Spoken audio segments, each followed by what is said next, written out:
I have some very exciting news, my friends. For the first time ever, I've created a quiz that goes hand in hand with my podcast, and it delivers you a personalized playlist for exactly where you are on your entrepreneurial journey. Listen, I realize that out of over 400 Online Marketing Made Easy episodes, it's hard to find the exact ones to help you move forward right here, right now.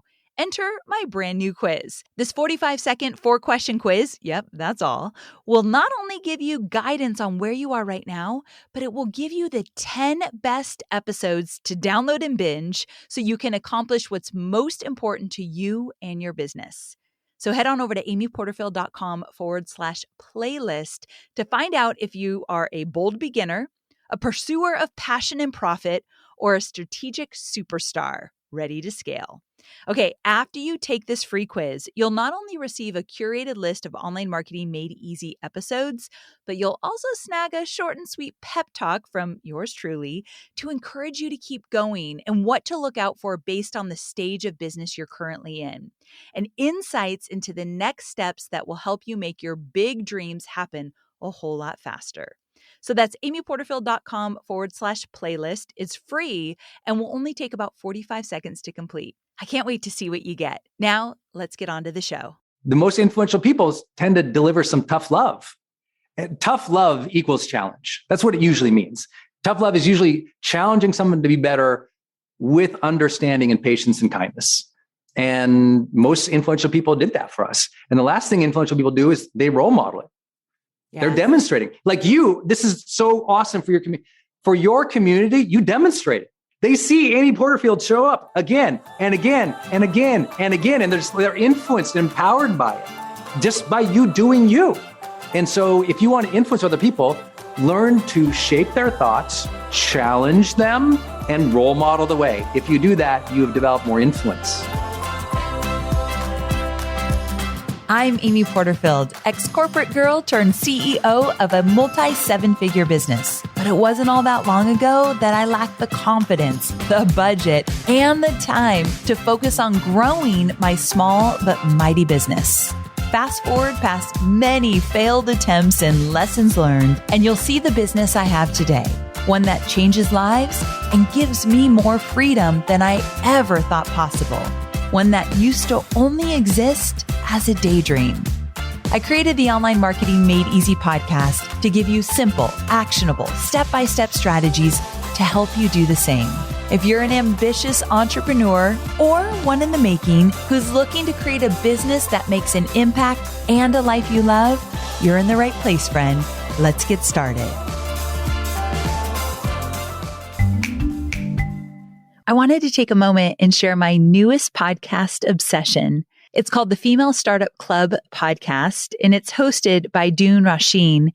And this podcast is also in the HubSpot network with me. Now, every episode is bite-sized and bingeable with insights and learnings from the world's most successful female founders and entrepreneurs. I loved her interview with Glossier's community lead, Kim Johnson. They chatted about the 5 steps to build an impactful community, and you can bet I took notes and I am implementing these strategies. It was so good. So I know you're going to love this show. You can listen to the Female Startup Club wherever you get your podcasts. Well, hey there, friend. Happy Thursday, or whatever day you may be tuning into this episode. 2022 has been such a fun year for this podcast already. And I hope you're enjoying my new solo episodes, the ones that I call my shorty episodes. I do them every Tuesday, and they're always a little bit behind the scenes or a little bit more personal, usually around 15 minutes. But every Tuesday, I have a brand new episode in addition to these Thursday episodes where I typically interview guests, and they're a little bit longer. And today, you are in for a treat. When I think of some of the most impressive entrepreneurs that I know, my guest comes to mind. There's a very good chance you've heard of him, and if you haven't, prepare your heart. His name is Brendan Burchard, and let me tell you a little bit about this guy. Oprah Magazine named him one of the most influential leaders in personal growth. Oprah Magazine. Forbes named him the world's leading high performance coach. Larry King called him the world's leading life coach. Success Magazine ranks him in the top 25 most influential success teachers. I mean, come on. He's truly an entrepreneur all entrepreneurs should learn from. He's also a 3 times New York Times bestselling author, and his book, High Performance Habits, How Extraordinary People Become That Way, is one of my personal favorites. And he's here today to share his knowledge and heart. And we talk about how to take struggles and challenges and traumatic experiences and turn them into something beautiful. We talk about how to become a high performance entrepreneur, including 6 habits that every high performer should focus on. And I'm telling you, these 6 habits have revolutionized my life. This is a juicy episode, and I am so glad you're joining us for it. Also, be sure to share this one with any friend or family member or just anyone you think might need a little bump in their day to make them feel a little bit better. All right. Thanks so much for joining us, and let's get to it. Welcome to the show, Brendan. I am so excited you're here. Thank you. Thank you. I've wanted to do this for a long time, and I've wanted to collaborate with you for a long time. So trust me, it's my honor. I'm pumped. Oh my goodness. I feel the same way. And it's funny. I thought you had already been on the show. We've been friends for so very long, and I've have over 400 episodes. And I was telling one of my team members, no, go back. He's been on the show already. This is going to be the second time, right? She's like, no, he hasn't. And I couldn't believe it. So then I thought, okay, awesome, because I've got a lot of questions for you. I want to cover a lot of stuff. If you're good with that, I'm good with that. Well, listen, some people know I rarely do interviews. Like rarely. It's not because I'm weird. It's because I'm also a content creator. So I'm just doing my own thing. I did like 3 interviews all of last year and none the year before. I don't do them. So, okay. I feel extra special for the record. You should, you know what? It's totally worth it. And I love what you're putting out in the world, and you're helping a ton of people get to have the blessings of careers like you and I have. So I felt like this was hugely important. And I've just loved watching what you've been building and how you're leading so many people. So trust me, I'm geeking out about it. This is an honor. Oh my goodness. Well, thank you for saying all that. It means the world to me. And before we even get started, I have to say, a lot of people know the story I've told many, many times about being at the Tony Robbins offices. He brought in a bunch of internet marketers to this big round oak table. I was on the side, literally taking notes. All these guys went around and just talked about their businesses, and you were at that table. And so, first of all, can you believe that it's been over 13 years that happened? No, that boggles my mind. But it also shows what you can do in 13 years. Yes. You know, we've all built a ton of things in that. Yes. And finally, 13 years later, Tony started implementing many of the things we talked about. You said that. I didn't say that, for the record. So I can't even believe it's been that long. But that was where I started to think, I don't know what these guys are doing, but I want a piece of it, because I heard of so much freedom and growth and opportunity in those conversations you guys were having. And it was incredible. And then to know that you and I have stayed friends for so long afterwards. I got to tell one more quick story about us being friends. You would never have remembered this, but I know I just mentioned it at a Kajabi event that you had that I spoke at. But I made my first 3-part video series I guess it would be about 12 years ago now. And I was so scared to put out the videos. And I remember like it was yesterday, I was at my son's baseball game. I had a laptop on my computer working away because I was frantically trying to hustle, get my business up. And you sent me a text and you said, your videos are really good. And that meant the world to me that you did that. I remember it to this day because someone else had acknowledged something that I had done that was so new and exciting and different. So thank you so much for being a part of that. Yeah. Well, you've always been serving people so well and with the right intentions. And I even remember another memory of, a couple of years ago, we were at a person's conference and we hadn't seen each other in years. And we were kind of like walking backstage. We were walking through these aisles or this building somewhere. And I remember we went and sat and you were going to talk about your building, your business. And I don't know if we were on a panel or I don't remember why. I don't even remember why we were all there. I think we both spoke And you were just sharing how your business had been building and how you're ready to go for it. And you were having a change in your structure or something. And I was just like, go big. Yes. You're so awesome. Like, you can be at whatever level you choose to because you have the discipline and the care for your customers and you've been around. So you get it. Like, go big. And I just saw that look in your eye that so many people need to get who are listening to this right now. That look of conviction, that look of, you know what, you're right. This is the time. You know what, I should do this. Not because I have to, but because I feel that calling to, and I know what I'm capable of. And most people listening to this, they doubt their capability, or they don't, cheer themselves on enough to be consistent. And I think this is the time, if people are listening to this, to have so much conviction to doubling down on whatever you're doing that's working, or doubling down on whatever you're doing that's your dream, or doubling down for the first time to even try your dream. This time of year, this moment, it's time for greater conviction for raising your ambition again. And I think the last couple of years, people kind of hid back on their ambition. Well, there's so much uncertainty. I'm unsure of how to do things. And they discounted themselves. Yeah. And sometimes they need your podcast or a voice on your podcast to say, you can do this. And I want to let you know, you can do this at extraordinary levels. And very few people believe that at the beginning, but then someone says, hey, good video. Or someone says, hey, listen, we all start somewhere. No matter how small you start something that matters and go for it. Raise your ambition again, because so many people's ambitions are in the dumps because the last couple of years. And I'm like, you can't let it live there anymore. You can't let that ambition be so low. When you say, we all know what the word ambition means, but when you use the word ambition in this way, what does that look like to you? Raise your ambition. Yeah. Well, I think, it's funny because I'm a personal development guy who started teaching marketing because people saw me selling or marketing my personal development. They're like, well, how do you do that? So I never thought I'd teach marketing.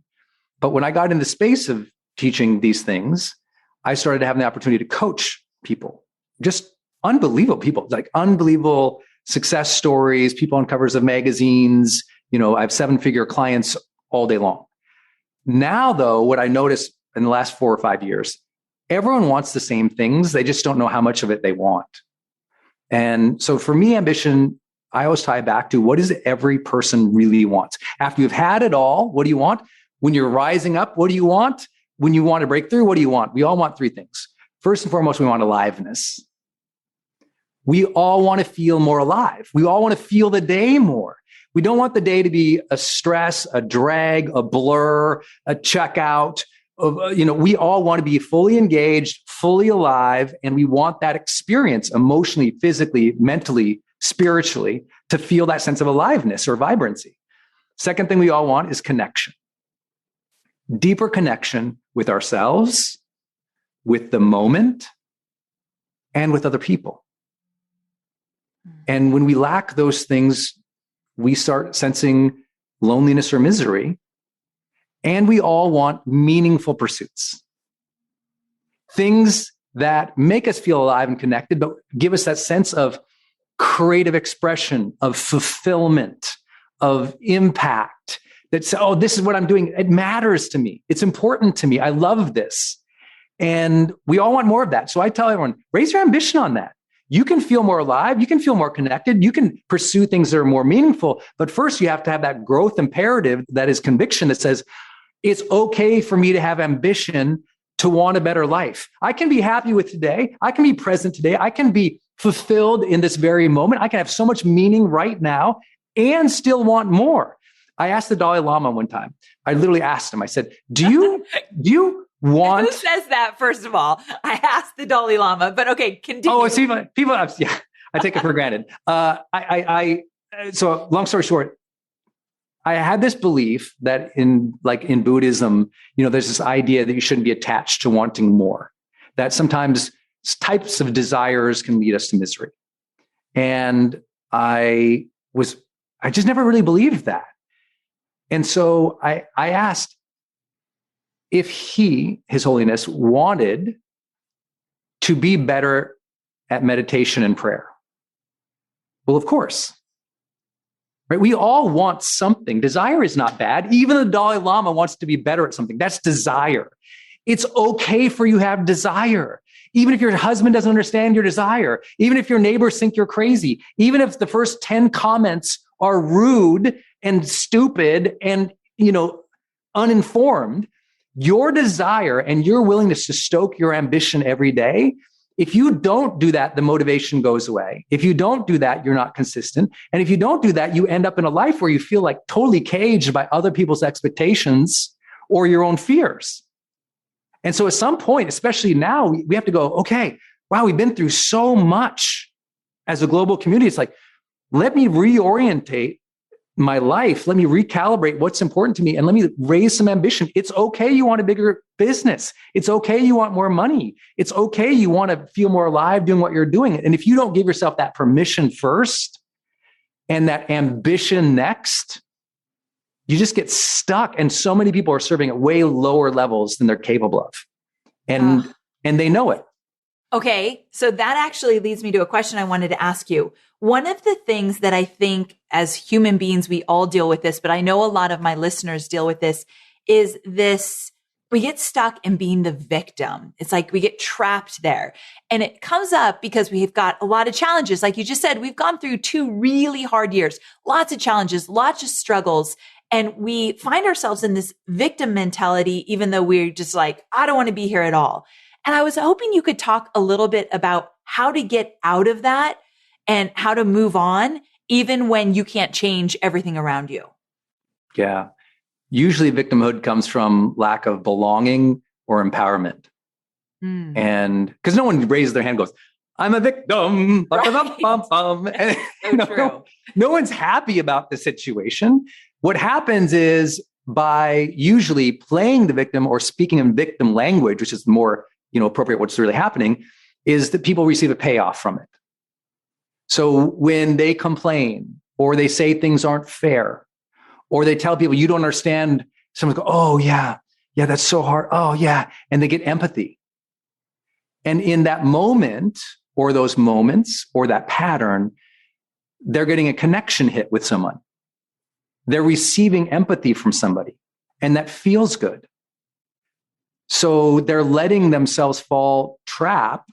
They're letting themselves fall victim to that own pattern. That the more I share in seeking, what they're really seeking is empathy. And when they get it, now they fall into the pattern. And that's why it's important to be around people and a peer group, to have coaches or a therapist or mentors who, when they hear that, they can give empathy, but they don't let you live there. They can give you empathy, but they're like, okay, hey, you know what? The time for complaining is entirely over. What are you going to do? Let's adopt the solution mindset, not the victim mindset. Let's tell me what we're going to do. Let's stay on track. When you get discouraged, by the way, it's 1000% okay you get discouraged. Everyone gets discouraged. It's that some people get discouraged and they stop. Other people get discouraged and they say, that's a signal to learn and get better or reach out for help. And so if you're in that victim mindset or you get stuck there, realize you're just trying to have a sense of belonging. A lot of people who actually are in that victim mindset, it's because they don't belong. They're in the wrong community or the wrong relationship, where when they share their dreams with other people, they keep getting put down. Yeah. And they've been put down so many times, they believe that truth versus realizing that's just the environment you're in. If we put you in this environment over here, one of my events, one of your events, your community online, they're like, oh, wow, this is a whole different thing. And all of a sudden they get belonging by their effort, by their progress, by their own dreams. Oh yeah, you belong here. That dream, that ambition you have. I know it sounds crazy to everyone else, but all us weirdos, we think you're awesome. And all of a sudden, oh, okay. And now they start feeling rewarded for the desire, the consistency, the dreams, the effort by that community. And you see the victim talk start going away because now they're empowered with the better community that's supportive, still providing empathy, but a more encouraging progress. When you become victim, you're rewarded and you receive empathy for the complaint, not the progress. So good. So true. As you were talking, I was thinking, take me way back. How did you even get interested in studying and learning about high performance humans? Like, how did this even come about for you? Yeah. Well, I wish I could say it was like some moment of inspiration, and said it was deep sadness. I think I was a pretty happy-go-lucky kid. And then the worst thing happened possible in high school. I fell in love. Amen, brother. And so what happened, I fell in love with this girl in high school, and she became my high school sweetheart. And my entire life became this girl. And we were madly in love. She wanted to go to college, so I went to college. I wasn't even going to go to college. I was going to become like a landscaper or something. And she wanted to go to college, so I went to college. And we shared a U-Haul on the way to school. We lived in the same dormitory building. We signed up for the same classes. I was just kind of like a tag along a little bit, honestly. I didn't have full independence yet of mind. And then in that first year, she cheated and went outside the relationship with somebody I knew. And as that relationship fell apart, I fell apart. And I fell into just deep sadness that then turned into depression and not being able to get out of bed or shower or go to classes.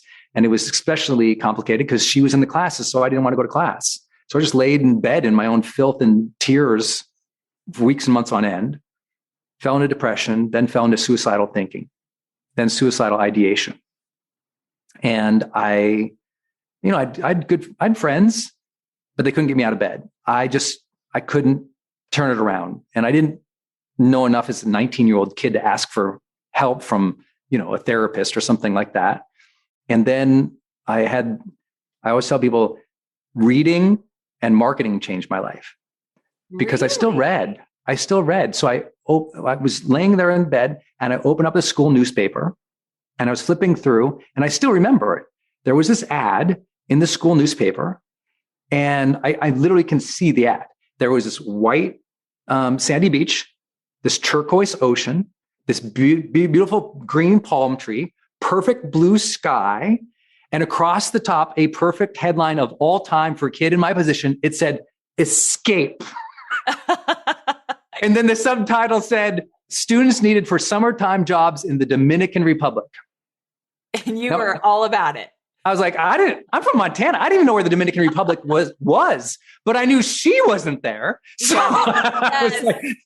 So I took it. I went down there, and I wish I could say I was a happy-go-lucky kid in a new place, but sometimes we move or we go somewhere, but we take ourselves with us. Yes. And then one night, I was basically a glorified tour guide down there. Was a job. And a coworker and I got in a car. He was driving, and we went down this road late at night after dropping off a client. And long story short, we came upon a corner that in the United States would have had one of those sharp U-turn shaped signs. It didn't.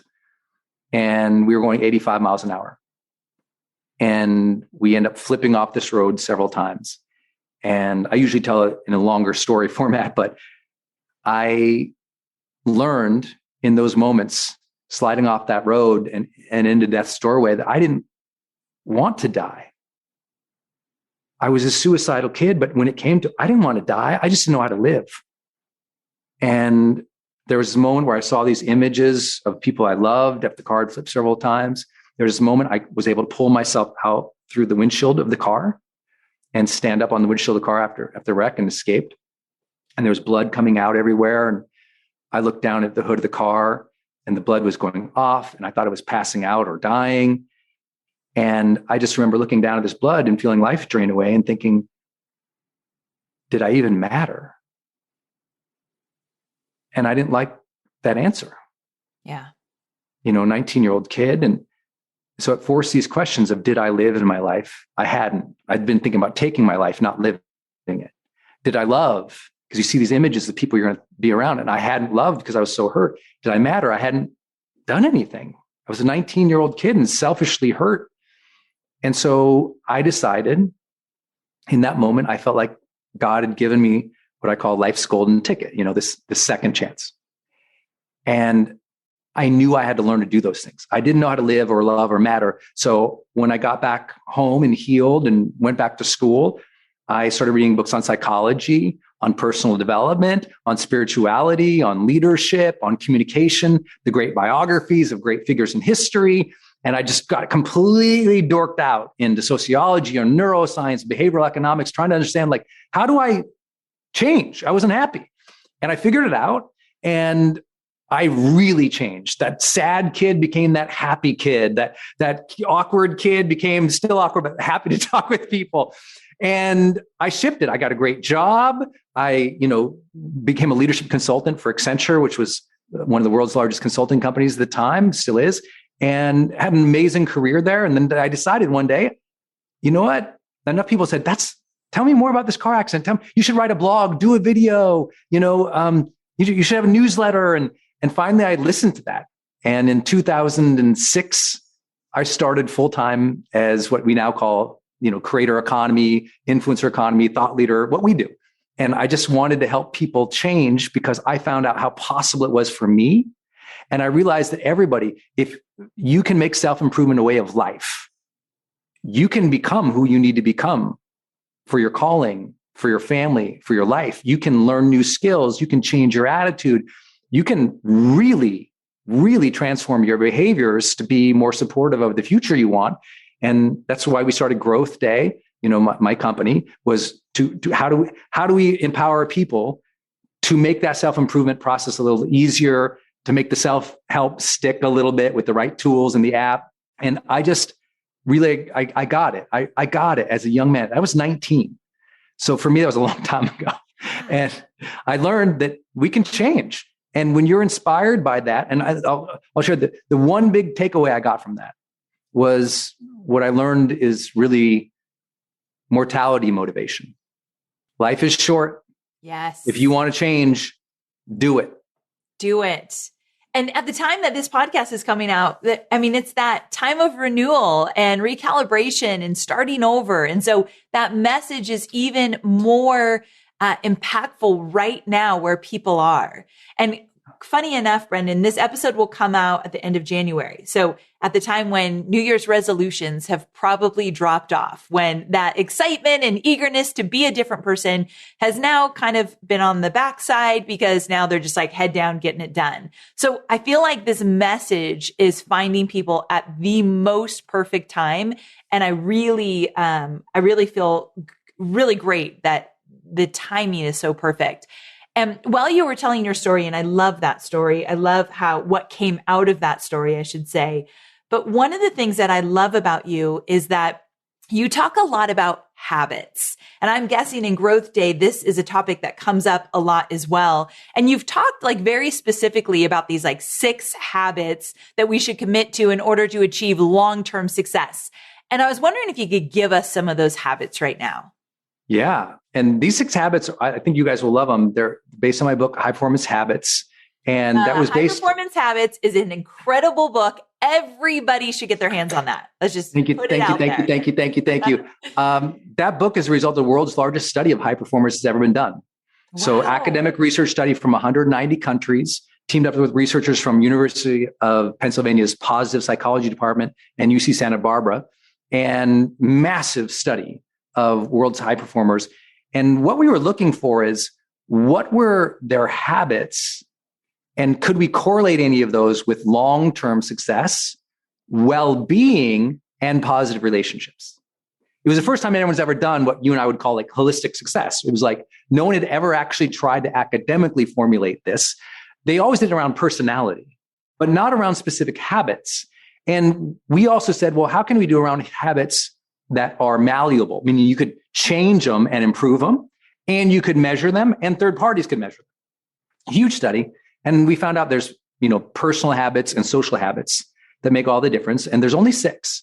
And I didn't do it because there's a convenient framework. I thought there'd be 20 of them, but the correlations only proved out 6. And so these 6 habits. The marketer in you had to have loved that when it was just 6. No, because I didn't, because the teacher in me had been teaching something that was wrong for a long time. Oh, okay. I thought if you'd asked me, I would have said creativity would be in the top 5 of the highest correlations to long-term success. Okay. And I was wrong. It wasn't. So part of me was crap. I was run the numbers again, guys. I've been teaching this. And because, creativity is important to me and it is vital to success, but the kind of success we all want isn't success where we end up unhealthy and without any friends, family, or great relationships. And a lot of people have that. They have tons of financial success. Yes. They've got the house, the car, the money, the kids, they can afford the college and everything else. And they're silently miserable or they're open assholes. So true. You're right. Solid's one of them. And so it's because they didn't get the other parts about our definition of high performance is long-term success while still maintaining positive well-being, which is health and happiness, and positive relationships. And so the 6 habits that lead to that, I'll briefly go over them and we can dive in any one you want. Okay. The first one is high performers more often than underperformers seek clarity. They're always after the self-awareness game. They are always trying to get clarity on what is it we're trying to do here? What's the real problem we're trying to solve? They're trying to get clarity on the roles and responsibilities. They ask more questions in meetings. And this time of year, when this podcast is out, here's the simplest rule. Do you like the momentum you have so far this year? If you do or you don't, capture this one-liner. Momentum is always preceded by clarity. If you don't have the momentum you want in your life or your business, clarity is missing. And so there's a discipline of seeking clarity, asking for help, doing the research, trying to figure out who you are, what are your key skills, how do you want to serve people, what's the mission here? Those simple things. It's like, I did 2 online courses with Oprah Winfrey Network. Yeah. And Oprah named them and produced them. And it was just an amazing experience for me because she was like this huge hero. Yeah. And then I got to teach her and her senior team about this very topic about how to manage change and about habits. And if you ever work with her, she starts her meetings, all of her meetings, she starts with, what's our intention for this meeting today? Such a great question. That's a high performer, seeking clarity. What's our intention here? Second habit is generate energy. Not have energy, not hope to have it one day. High performers do things specifically to generate their mental, emotional, physical, spiritual energy. They have practices, meditation, exercise, diet, sleep, nutrition, and they approach them like an athlete. The highest performing CEOs in the world are over 60% more likely to work out 4 times a week. Oh. So it's like they move. They care about nutrition. It doesn't mean you don't see very unhealthy people out there. They're just not going to be a high performer. They can't sustain that decade over decade. So generating energy is really important. And you learn to bring the emotional energy to contexts, not be a taker of them. You learn to be responsible for the energy you project into the world, and you summon that energy when called upon. The third one is to raise necessity. This one I didn't know what this was. So everyone else, I think, really got this one. I didn't quite get it. Necessity means I have psychological necessity for success. It means it's necessary for me to do well here because I've mentally set up the stakes that way. Oh, okay. I work with Olympians, and there's this famous Olympian I worked with who I went on the track with her one time, and I said, so your competition, you're going to win or lose by like 0.001 second or something like that. It's so close, these races. And I said, how do you know who to win here? Who should we bet on? Maybe we can use that in your psychology. And she says, and she was getting down in the blocks, and she looked to the finish line, and she says, well, another person's going to stand here, and we're going to go to the blocks. And the person who I think is going to win that race is the person who looks at that. Some people want it. They want the gold. They want to win. They've trained their whole lives. When I look at that finish line, I say, I'm doing this for my mom. That's necessity. I need to do well here for my mom. I need to do well here for the kids. There's stakes that we psychologically set up. When we go in the meeting, we have the guts to remind ourselves why it's so important we win that meeting. You see all those movies of business tycoons.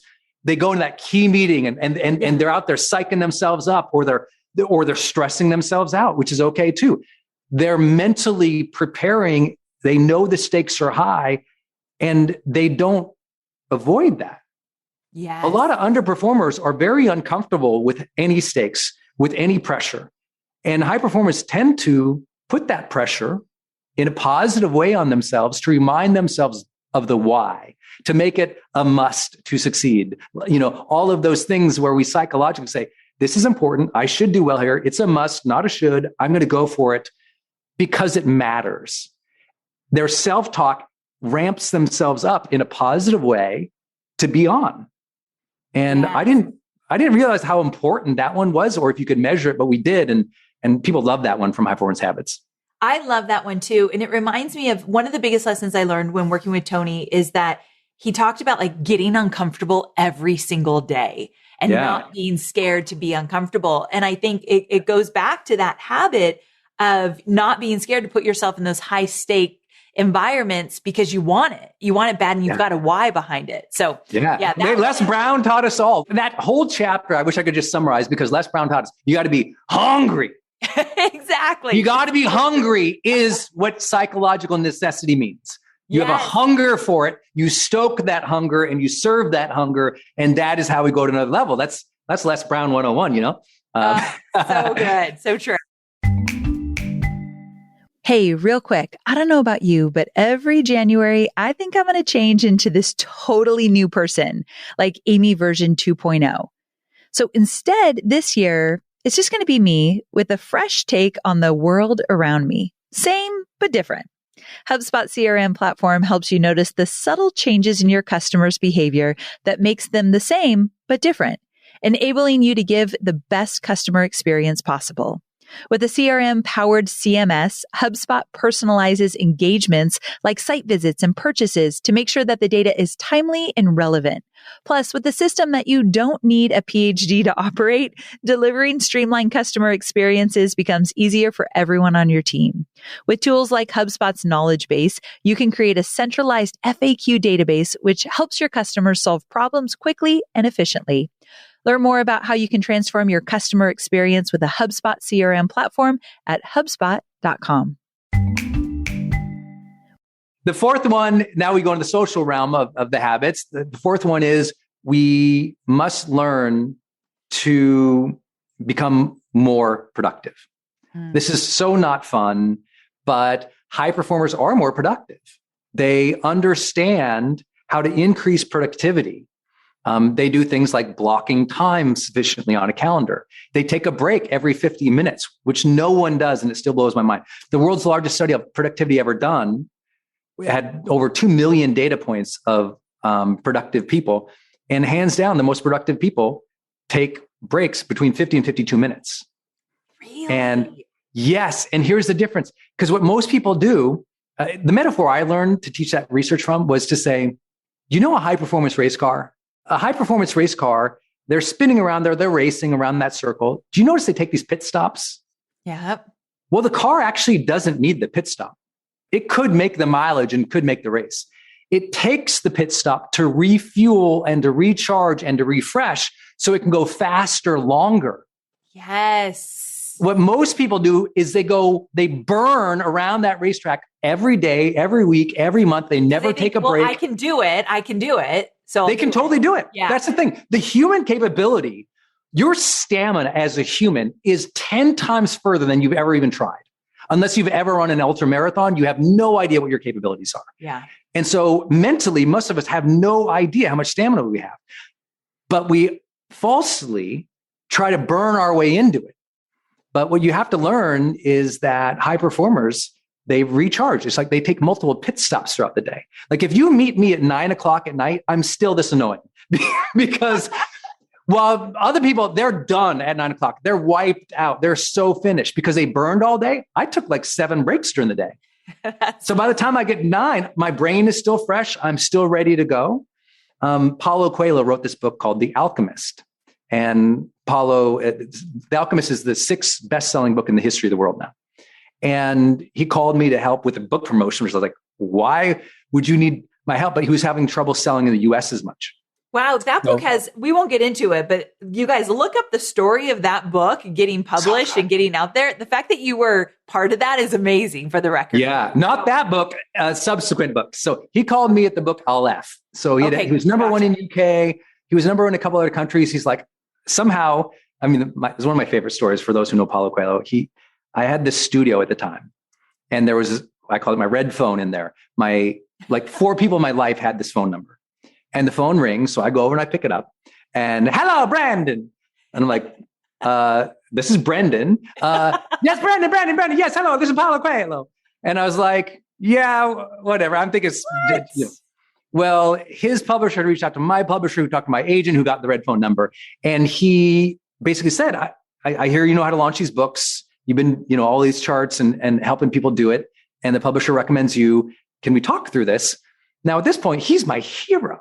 And so when he goes, it's Paulo Coelho, and he finally says it with enough authority, I know it's true. I go, really?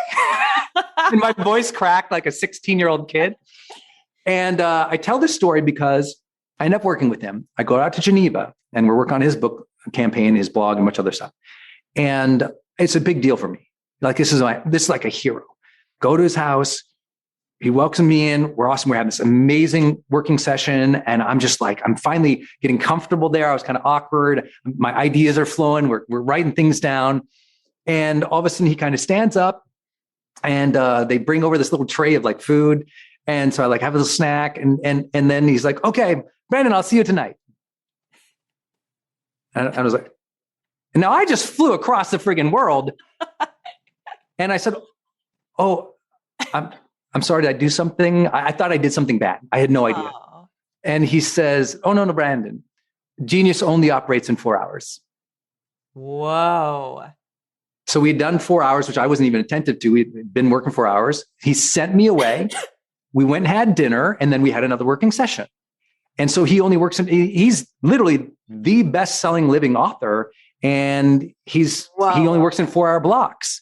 High performers work in short blocks of time, and then they have significant refreshing. The average is 52 minutes, but other people might do an hour or 2 if their constitution leads them to that, maybe 3 or 4. But that would be the upper limit before you need a significant break.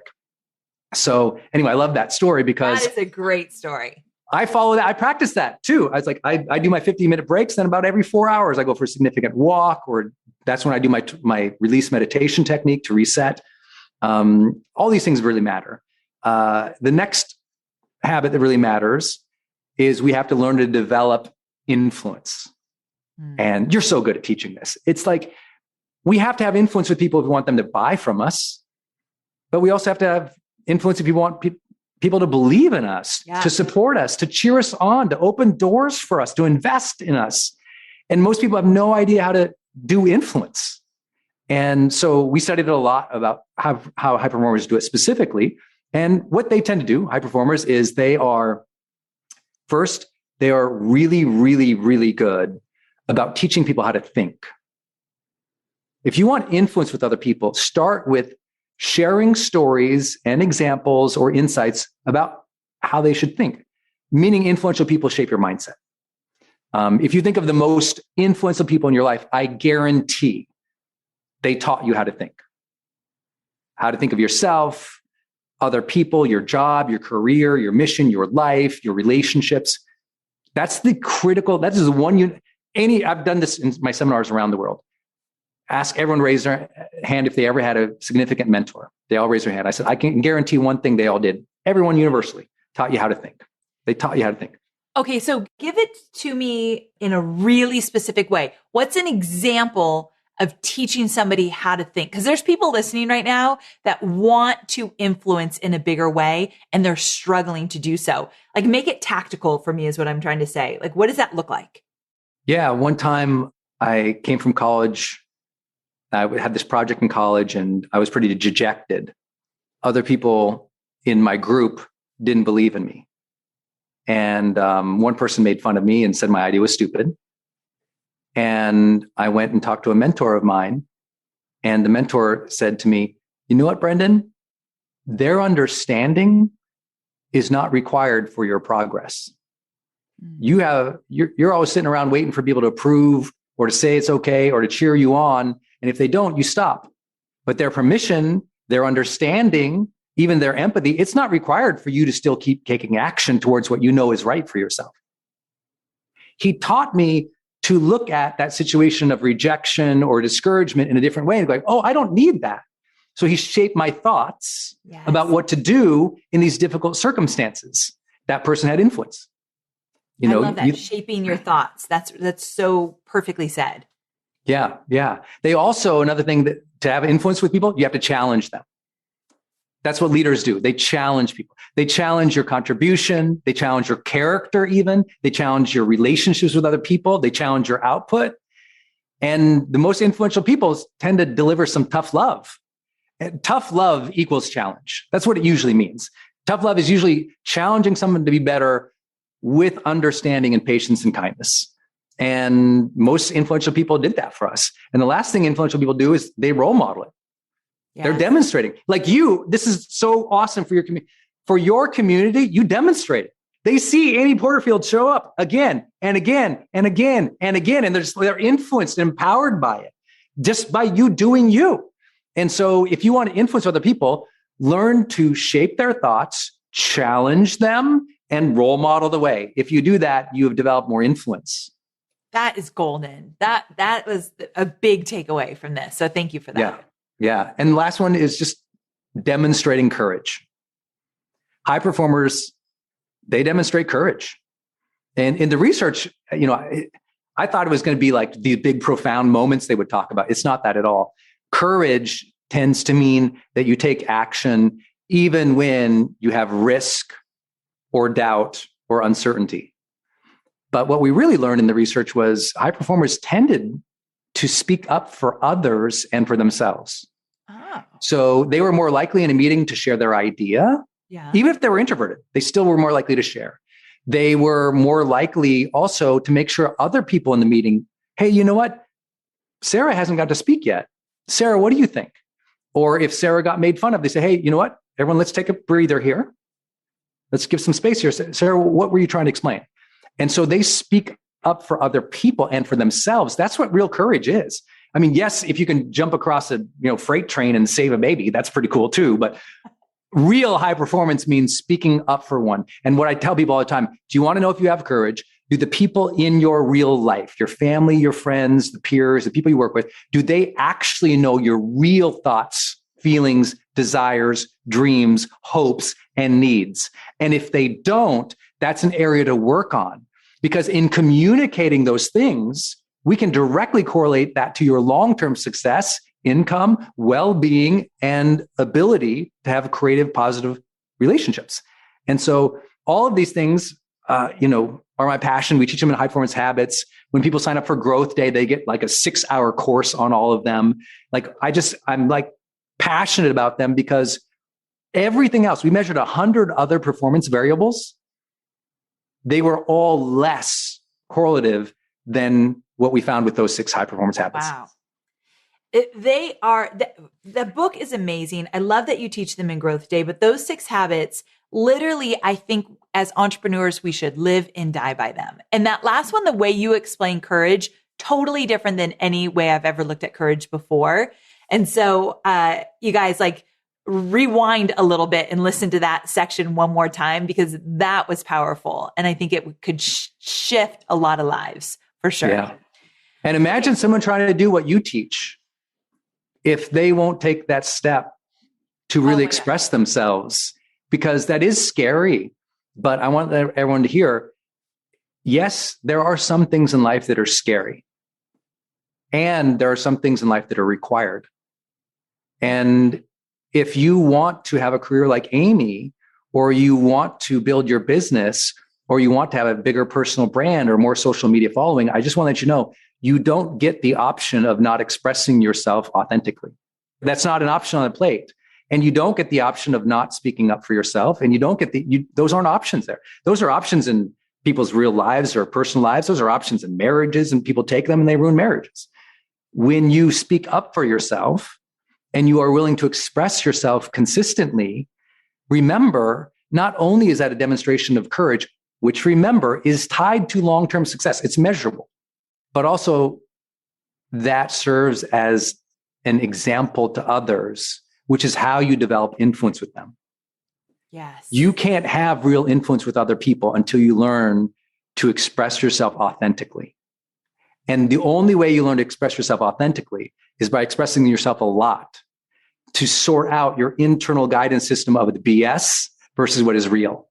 And only you can find that. And you got to run the laps or do the reps to find what that is true for you. So good. This has been a better conversation than I even thought it would be, but I'm not done because I've got 2 more questions that I've got to run by you. And this next one, I've been dying to ask you because I'm so curious what you're going to say. So here's the deal. You know that the people that listen to this podcast are building businesses. They're creating courses and memberships and growing their email list. They're in the trenches. They're getting it going. And so they are equally interested in strategy as they are with personal development. And so my question to you is, if your entire business, your email list, your social media, everything gets taken away and you have to start from scratch, where do you invest your time and your energy if you were starting from scratch? So good. Well, in this modern world, as we're filming this right now, there's only 2 things: content and campaigns. Content and campaigns. I need a content rhythm from myself, and I need campaign strategy and execution. Everything else is window dressing or ego, but those are the only 2 things that matter. And so if I could only do 2 things, those things would matter. The third thing, if I add on, would be collaborations. You're really good at collabs.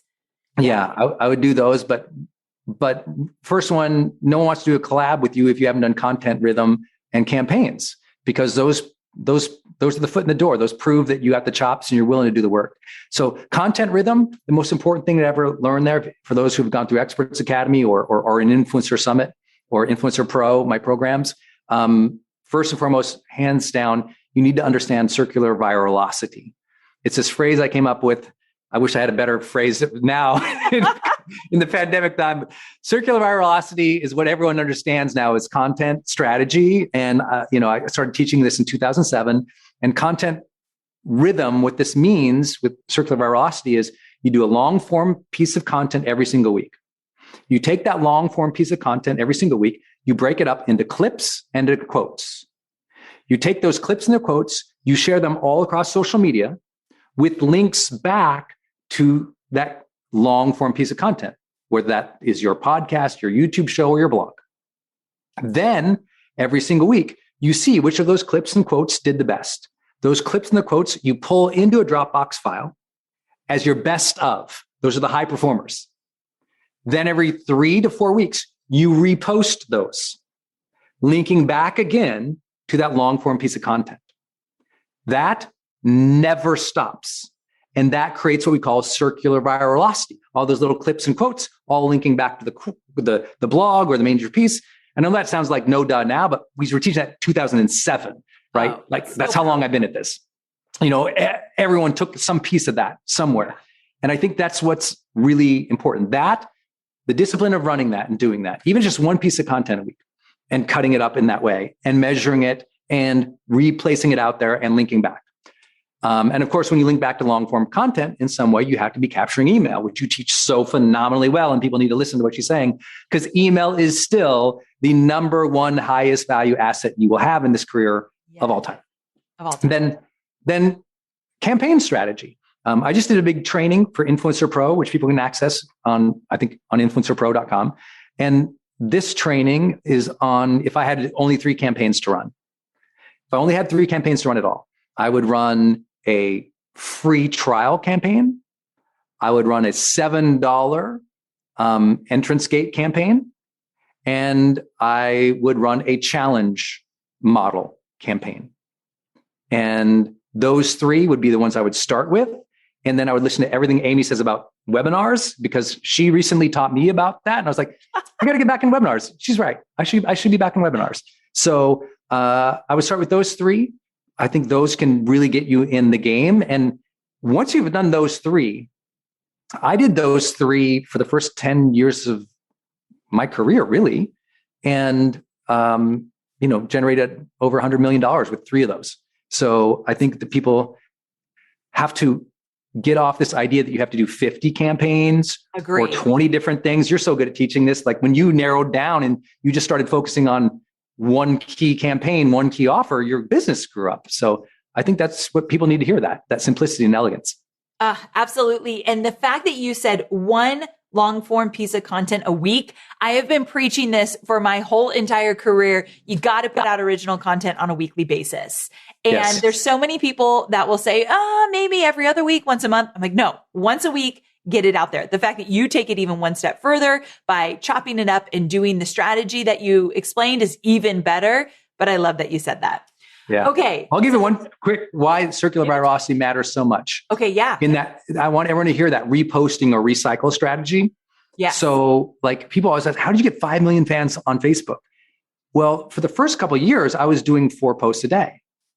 And then I finally was like, gosh, this is a lot of work. Yeah. And then I realized, why don't I just go back and grab the great ones and repost them, maybe change a background or whatever. And I started putting those out. I started doing I just did 1 post a day on Facebook and Instagram. And the other posts were recycled. They were previous high performers. And my page went, because people, they already won. You don't have to keep inventing. Grab the things that already won and keep putting them out there, but just make sure you set a schedule for it. And then you will do it or ask your team to do it. Reposting winners is the ultimate, most important thing. Matter of fact, I just took a customer, famous person in our industry. It's like, couldn't break through on their ads, couldn't break through on theirs, couldn't break through. I said, if I make you a new $1 million ad, would you give me 15%? He said, yes. I said, okay, great. I went to his Facebook page. I sorted his videos by the most popular videos of all time. I grabbed that. I wrote 3 sentences and put his link on it. I sent it back. I go, here you go. And he never even thought about it. My God. You already have winners. You already have them. And it's like, he couldn't believe it. And I took my 15% and I was happy. It's like, people need a punch in the face to say, hey, you've already had winners out there. I'm from Montana. If on a Sunday you have a garage sale and everyone shows up and it works and you make money, guess what you do next Sunday? Another garage sale. So it's like, if you have something that works, please stick to it, double down on it, leverage it again. You can bet that I will be sending this fortune to my content team and my marketing team, because I don't think we do enough of that. Like, that is gold to me. So, and I'm always about, let's not reinvent the wheel. I talk about that in my launches all the time, but in content creation, I'm reinventing the wheel every single week, twice a week. So I love this. Absolutely love this. Okay. People are going to walk away with that and they're just going to be like, I just got exactly what I needed and then some. But we're not done, because what we do here is we do rapid fire questions. And I've got 5 for you before I can let you go. So are you willing to answer these 5 rapid fire questions? Yes. And I'm grounding myself. I suck at these. So you can, the audience can tell I'm a little long-winded. So no, but I'm never really good at them. So it's okay if you can't get it right away. Okay. Number 1 is, who is someone that's inspiring you at the moment? Someone, my wife, Denise. That's sweet. Yeah, we just recently moved, and it was a big move, and we had to go through so much stuff everyone here knows, if you move and you're a business owner, it's like a lot that happens, and her just support and diligence and just, making all the ships move at the same time and keeping me in a good attitude and working through. It was hard. And she always inspired. She's a good woman. She is. Yeah. Number 2, what is the best advice you've ever received? Ooh. Or one of the best? Yeah, it'd be my dad's. So it'd be my dad's. Your dad? Yeah, my dad. We lost dad in 2009 to acute myeloid leukemia. And right before he died, I honestly feel like this is the time that you and I were meeting. It was either, I feel like it was the year before or that year. It was.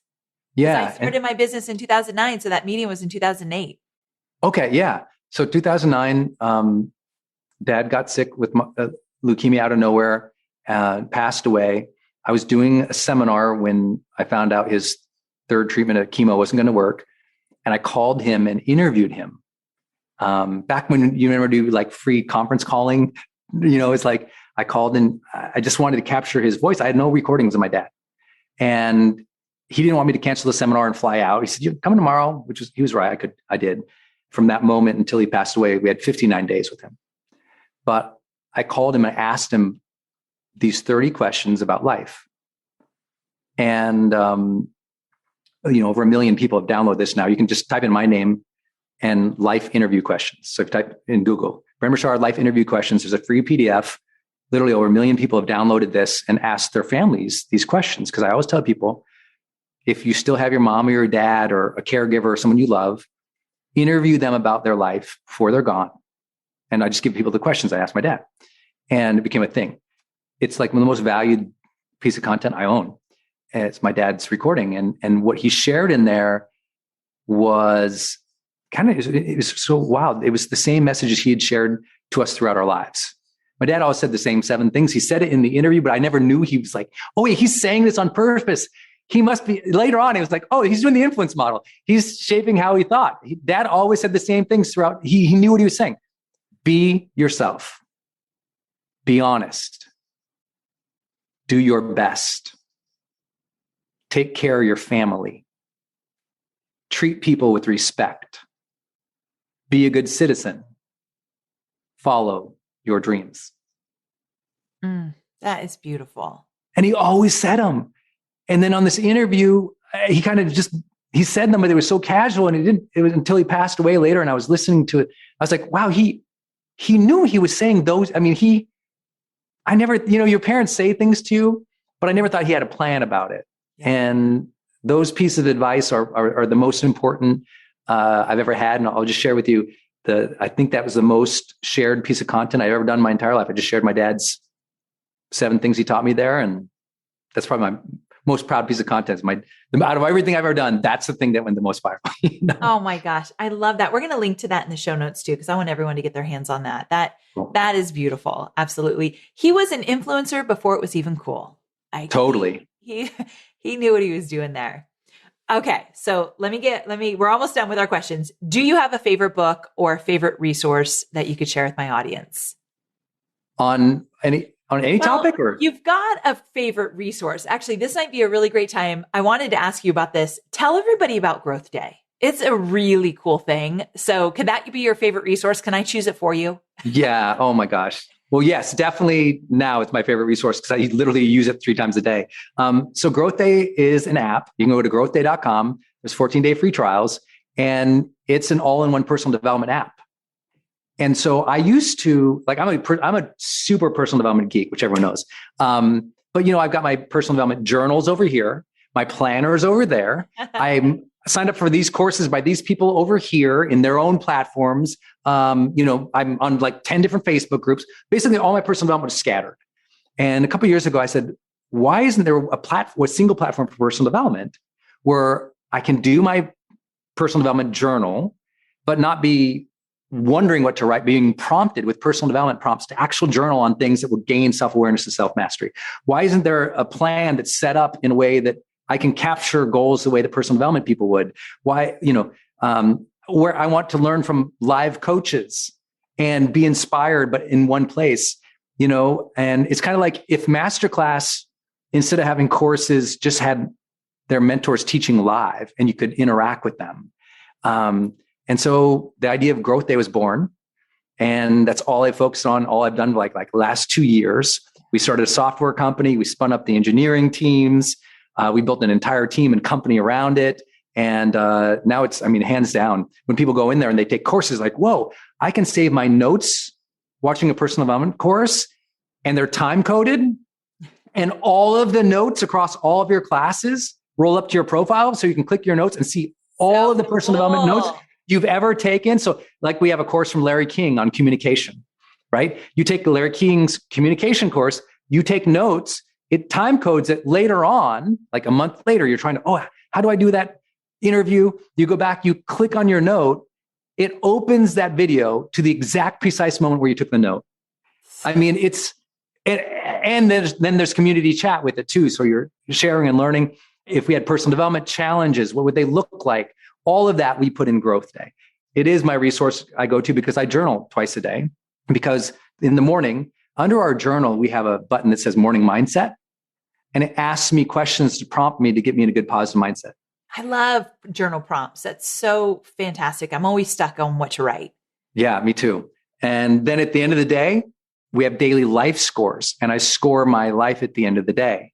And it creates recommendations and trend lines for what's happening in my high performance habits, as well as sleep, diet, mood, stuff like that. So it's like my dashboard for my real life. So that's Growth Day. Growth Day is amazing. I'm so glad you shared it here. So thank you. And I'm so glad you created it. It is really beautiful. Okay. So let's see here. If you could tell your younger self one thing, what would it be? I just say, feel the day. Be mindful enough to make sure you feel the day, feel the emotions of it, feel the connection with it, feel the relationships, feel every moment. Just feel it. Life goes by real fast. Achievements will happen if you have clarity and you follow the high performance habits. You'll have great relationships if you learn to be there. Most people in relationships, you can repair a lot of relationships if you just teach each person to feel the moment when they're together. Because all we want with other people is for them to feel that they feel us feeling them. You know what I mean? It's like that vibe. There's no way to explain it other than it's that feeling thing. And I think that most people, they have all the reason and all the success and all the abundance and all the food in the kitchen, the pantry. And when they're unhappy, it's because they've forgotten themselves to bring the joy and to feel the moment. And you have to pause and teach yourself to do that, to get mindful enough to be in a positive, grateful, high intentional, optimistic place. That's the work of personal development. Yes. Fantastic. And your final question is, what is your definition of a great leader? Oh my gosh. Yeah, just throw that one in. That's a whole seminar. Okay, a great leader. Well, I believe that, I'm going to take all of my leadership training and bust it down into 5 words. Okay. All a leader needs to know is this phrase. And I'm actually working on a book on this topic, which you didn't know. So this was not a tee up. This was great. No. But okay, all leaders will get this as soon as I say it. People support what they create. People support what they create. A leader's job is to help people co-create a vision, co-create a plan, co-create the journey. And when you have the people supporting something because they had the idea or they were involved in the idea or they're involved in the journey in a meaningful way, they support it. They have skin in the game. They have passion for it. And great leaders do that. They create a process of interaction and influence in which other people are not followers, but rather collaborators. And when leaders help people become collaborators toward a shared and mutual vision, then we all want to do it. And it's hard to do that. It's easy to be a figurehead, hard to be a leader. It's easier to be a dictator, harder to be a leader. But the ones who change the world, they tend to lead in that way, where they understand the importance of people support what they create. So they're always looking for ambassadors, always making other people champions, always encouraging and empowering people and enlisting people with the content, knowledge, relationships they need. They're really good at empowering people to build the journey along with them and then beyond them. That is fantastic. I love that. I'm going to use that as I lead my own team. And I know a lot of leaders out there are going to just snatch that up and start implementing it. That is a beautiful message. And I'm excited about this book. You're going to have to come back on when that book comes out so we can talk more about it. I'll do it. Okay. I love that. Thank you so very much, friend. This has been such a treat. I love chatting with you. I'm so glad that our friendship has been such a long, wonderful friendship, whether we've been in touch a lot or not in touch. I feel like I haven't missed a day with you. Thank you so much for doing this. I love that you're leading so well, Amy. I just want to give you props. Like, this community has, I hope everyone here gets the value of what you're doing and shares the message of what you're doing, whether this episode or other episodes, because it's so rare to have somebody who has been here doing this long, shares openly this much information, brings on this kind of caliber of folks who she's always interviewing, and is just role modeling the way. So I appreciate you, Amy. Thank you for having me. Thank you, friend. All right, I'll talk to you again soon. Take care.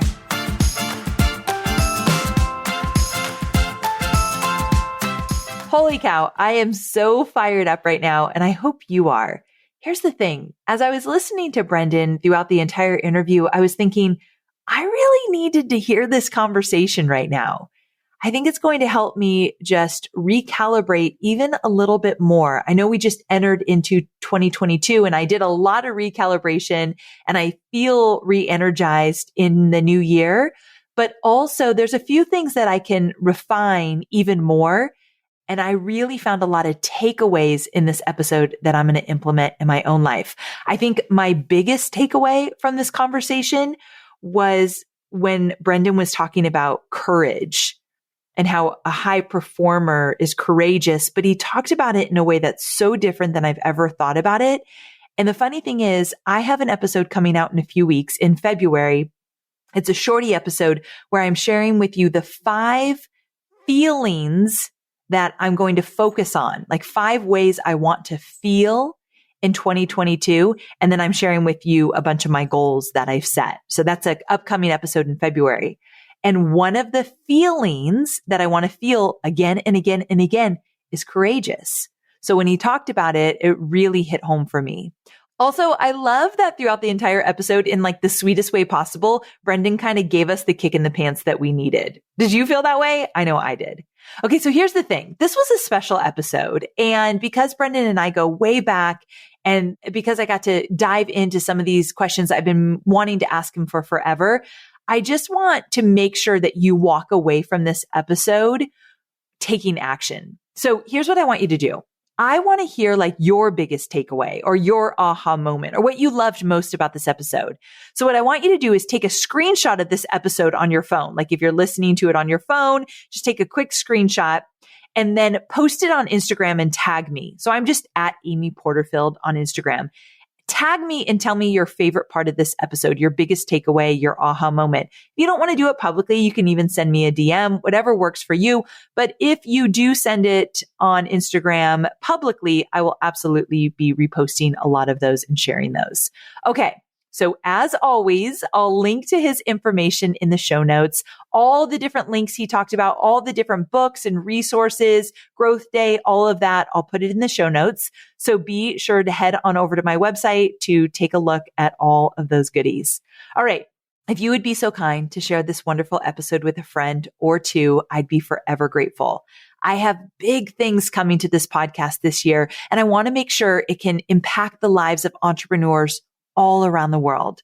So if you could help me with that, I'd be so forever appreciative.